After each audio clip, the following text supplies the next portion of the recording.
जय गुरु जी संगत जी। संगत जी, गुरु जी की डिवाइन कॉल सत्संग प्लेटफॉर्म में आप सभी गुरु परिवार का हार्दिक स्वागत है। संगत जी, आज का जो सत्संग है वो आंचल आंटी का सत्संग है। गुरु जी की बहुत प्यारी और ब्लेसिंगफुल सत्संग जो शेयर कर रही हैं वो संगत आंटी गुरु जी की फिजिकल फॉर्म के टाइम से जुड़ी हुई हैं। कहते हैं ना संगत जी कि हमारे शरीर के अंदर हर एक अंग, हर एक पार्ट इम्पॉर्टेंट है। चाहे वो नाक हो, चाहे कान हो, चाहे हाथ हो, चाहे गला हो, हमारे शरीर को हर अंगों से भगवान ने ब्लेस किया हुआ है। लेकिन संगत जी, अगर इन अंग में से कोई एक पार्ट खराब हो जाए तो संगत जी इंसान पूरी तरह बेकार हो जाता है। तो संगत जी, कैसे गुरु जी ने इनको ब्लेस किया वो आप इनके कुछ अनुभव सुनेंगे। मैं सत्संग शुरू करने से पहले यही कहूँगी, अगर आपके भी अनुभव हैं तो आप भी शेयर कीजिए। और जीमेल आईडी हमारी आपको डिस्क्रिप्शन बॉक्स में मिलेगी। सुंदर से आप राइटिंग में लिख कर दीजिए सत्संग अपना। और सत्संग पसंद आए तो उसे लाइक कीजिए, चैनल को सब्सक्राइब कीजिए, वीडियो को शेयर ज़रूर कर दीजिए और बेल आइकन दबाना बिल्कुल नहीं भूलिए, क्योंकि जब भी कोई लेटेस्ट सत्संग आएगा उसका नोटिफिकेशन आपके पास आएगा। तो चलिए संगत जी, चलते हैं गुरुजी महाराज के सत्संग की ओर।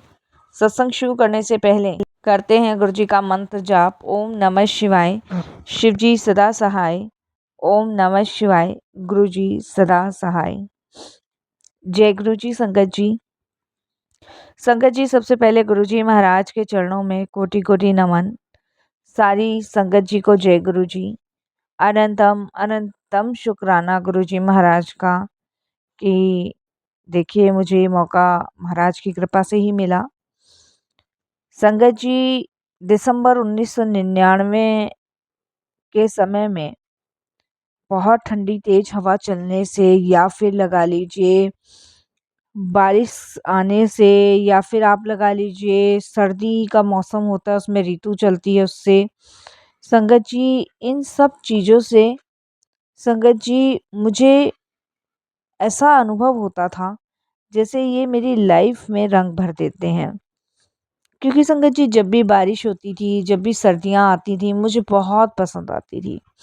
और ऐसे टाइम में मेरा मन करता था कि मैं कहीं घूमने जाऊं, और बहुत सारी चीज़ें मेरे उस समय पे रहता था कि भाई बारिश का मौसम और सर्दी का मौसम मुझे बेहद पसंद था।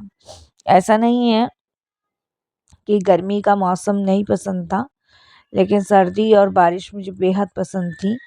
और ऐसे टाइम में संगत जी मैं कोशिश करती थी मैं अपने किसी रिलेटिव्स के यहाँ जाऊँ या फिर अपने बच्चों को घुमाने जाऊँ। बट 1999 की शीत ऋतु मेरे लिए एक भयानक समाचार लेकर आई। और मैंने कभी कल्पना भी नहीं की थी कि मेरे साथ ऐसा होगा। धीरे धीरे संगत जी मेरी आवाज़ कम होती जा रही थी। सबसे पहले गला खराब हुआ। गला खराब होने से मुझे यही लगा कि ठंड मौसम की वजह से है। मैंने जो भी घर में संगत जी होता है गरारे करने गर्म पानी से, वो सब किया, पर आराम नहीं पड़ा। दर्द बहुत ज़्यादा था। और संगत जी थोड़े से ही शब्दों में संगत जी मुझे बहुत प्रयास करना पड़ता था। मैं बोलना भी चाहती थी लेकिन मेरा बोलना निकलता नहीं था, उसके लिए मुझे बड़ा जोर लगाना पड़ता था। कर्ण, नासिका और कंठ के डॉक्टर के पास संगत जी मुझे जाना पड़ा। और संगत जी उन दिनों दिल्ली में बहुत धुंध थी। सर्दी का टाइम था दिसंबर में, और इतनी धुंध थी कि संगत जी मेरे लिए वहाँ जाना बड़ा मुश्किल हुआ डॉक्टर के पास। जैसे तैसे करके संगत जी मैं डॉक्टर के पास पहुँची, क्योंकि मैं बहुत ज़्यादा परेशान हो गई थी अपने गले से।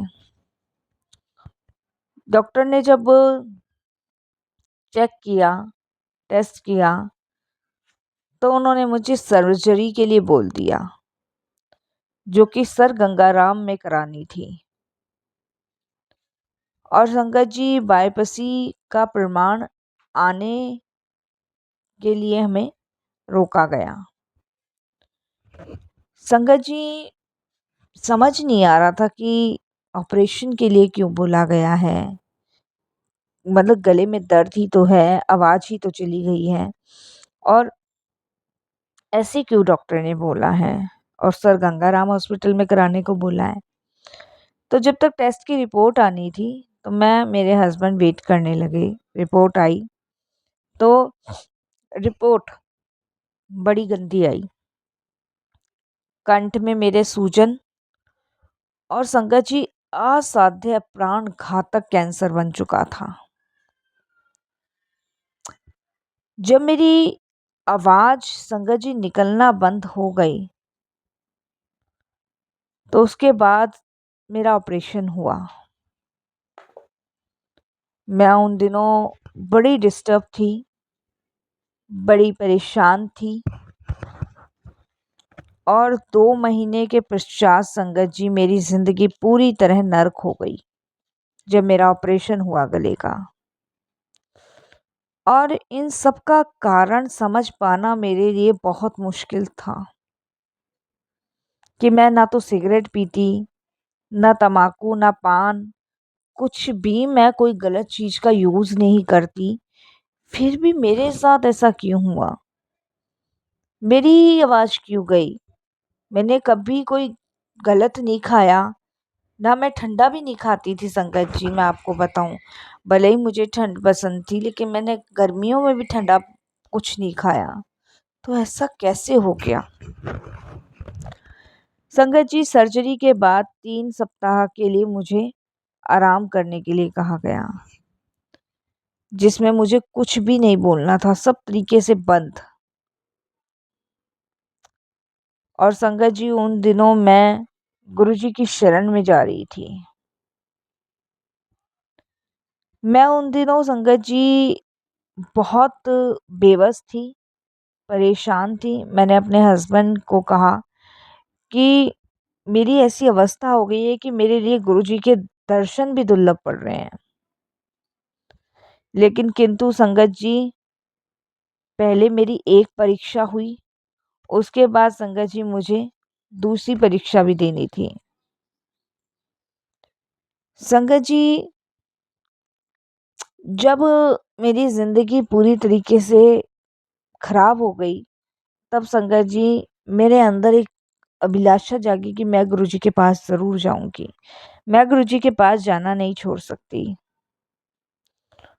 और संगत जी मैंने एक दिन पूरा निश्चय किया कि आज मैं गुरुजी के दर्शन के लिए जाऊँगी ही जाऊँगी।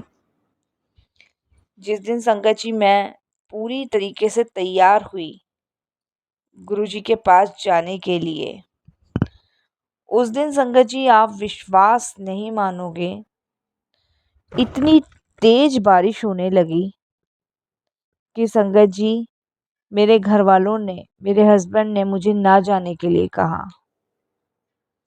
क्योंकि संगत जी अगर मैं जाती तो मुझे फिर से ये प्रॉब्लम सहनी पड़ती। लेकिन संगत जी मेरा मन पक्का हो चुका था, मेरे अंदर उसी दिन जाने की आवाज़ उठ चुकी थी कि नहीं, मुझे जाना है। और संगत जी एम्पायर स्टेट से गुरुजी के स्थान तक चल पड़ी। और संगत जी मुझे इतना अधिक सुख मिल रहा था कि मैं आपको बता नहीं सकती, बहुत सुख मिल रहा था। एम्पायर स्टेट में गुरुजी नहीं मिले। जब पता चला कि गुरुजी किसी की दुकान का उद्घाटन करने गए हैं, तो मैंने वहाँ का रास्ता तय किया और गुरुजी से मिलने का बहुत सुख महसूस हो रहा था, बहुत सुख। गुरुजी महाराज अपने रंगीन चोले में और अपने आसन पे थे। संगत जी मैं उस दुकान तक पहुंची और मैंने गुरुजी को प्रणाम किया। मैं बोलने की कगार पे नहीं थी बिल्कुल भी, पर गुरुजी महाराज ने संगत जी वहाँ शब्द बानी जो चल रही थी गुरुजी की, वहाँ के वातावरण में रस घोल रही थी और मैं अपना दर्द बिल्कुल भूल गई। संगत जी, उसके बाद गुरुजी ने मुझे बुलाया और मैं घबराई हुई संगत जी गुरुजी के पास गई और गुरुजी ने कहा, जा तेनू 50% ठीक कर दिता, टेस्ट फिर करा ले। उस समय यह विश्वास संगत जी मेरे लिए सरल नहीं था कि मेरा असाध्य रोग ठीक हो गया है, पर गुरुजी की बात को मानकर मैंने संगत जी फिर से टेस्ट करवाया। संगत जी, मेरी जब रिपोर्ट आई तो संगत जी मेरी 2 रिपोर्ट मुंबई भी गई। मैंने एक टाटा संस्था में भेजी। उसका जब रिपोर्ट आया तो संगत जी वो बोले कि आपको जो भी कर्टक रोग था वो अब नहीं है। सारी रिपोर्ट्स मेरी ठीक आई। मैंने गुरुजी का धन्यवाद करने के लिए फिर से एम्पायर स्टेट गई। गुरुजी मुस्कुराए और बोले, क्यों डॉक्टर कंफ्यूज हो गए?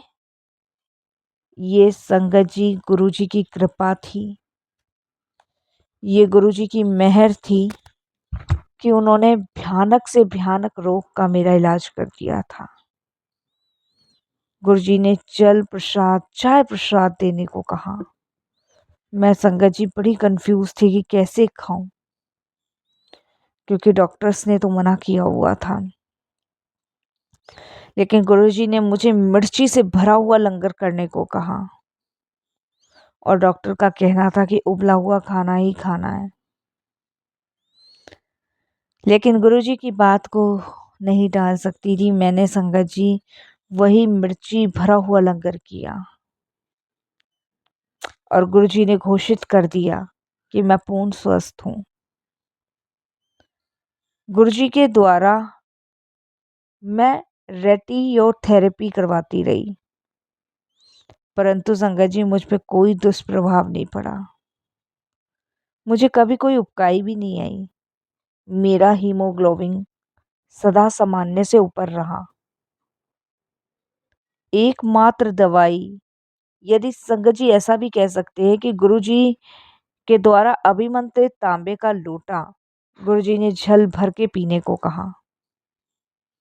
इसे मैंने पूरी रात जल भर के रखना और आधा पीना, बच्चे से स्नान करना। इससे संगत जी मैं बहुत जल्दी ठीक हुई। नवजीवन के लिए संगत जी ऐसा चमत्कार मेरे साथ हुआ और संगत जी मैं गुरुजी का धन्यवाद प्रकट करती हूँ कि उनकी असीम कृपा से मुझे नई ब्लेसिंग्स मिली।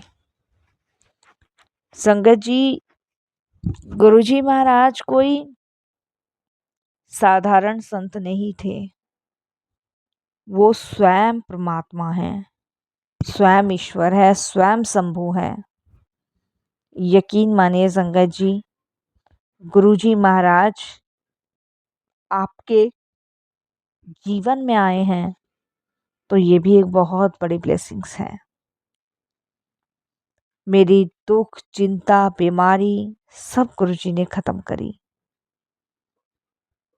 आज मैं संगत जी ये कह सकती हूँ कि मैं खत्म तो कब की हो चुकी थी। ये जीवन गुरुजी ने दिया। जब गुरुजी के दरबार में एम्पायर स्टेट जाया करती थी, मैं यही सोचा करती थी कि गुरुजी कब मुझसे बात करेंगे, कब मुझसे बात करेंगे। लेकिन यकीन मानिए संगत जी, गुरुजी की नज़र से कोई नहीं बच पाया। गुरुजी उतना ही बोलते थे जितना उन्हें ज़रूरत है, लेकिन जब भी वो बोलते थे तब हमारे कल्याण के बारे में ही बोलते थे।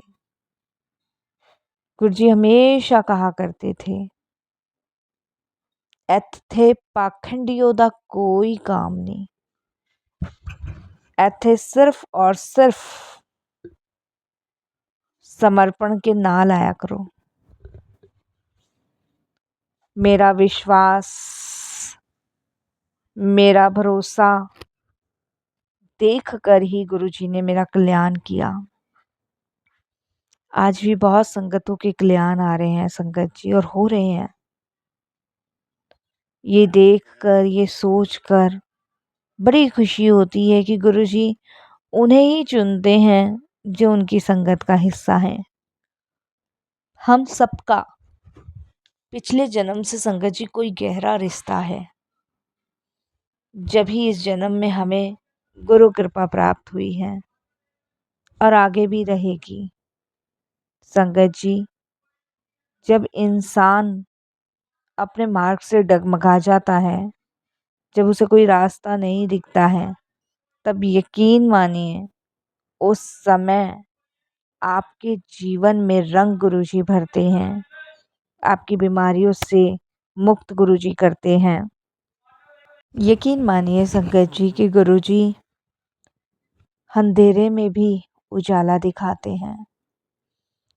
संगत जी, मैं बड़ी सौभाग्यशाली समझती हूँ कि मुझे गुरुजी ने एक ऐसी मोती की माला में पिरोया, उन संगतों के साथ पिरोया जिनसे हमारा पिछले जन्म में अटूट रिश्ता। मैं कर्नल जोशी सिंह की वजह से गुरुजी से मिली थी, लेकिन वजह वो थे, लेकिन बुलाया गुरुजी ने था। तो ये मत सोचिए कि आप गुरुजी से अपनी मर्जी से जुड़ रहे हैं, बल्कि ये सोचिए कि गुरुजी आपको जोड़ रहे हैं, बुला रहे हैं, आपका कल्याण कर रहे हैं, आपको ब्लेस कर रहे हैं, आपके जीवन के हर संकट से आपको बाहर निकाल रहे हैं। मैं, आप या और कोई मान्य नहीं रखता है जीवन में। अगर जीवन में मान्य रखते हैं तो वो हमारे प्यारे गुरुजी हैं। मेरे साथ साथ मेरे परिवार को भी गुरुजी का बहुत आशीर्वाद प्राप्त हुआ। गुरुजी के दरबार में, गुरुजी के धाम में एक पहुंचता है तो गुरुजी सबको ब्लेस करते हैं।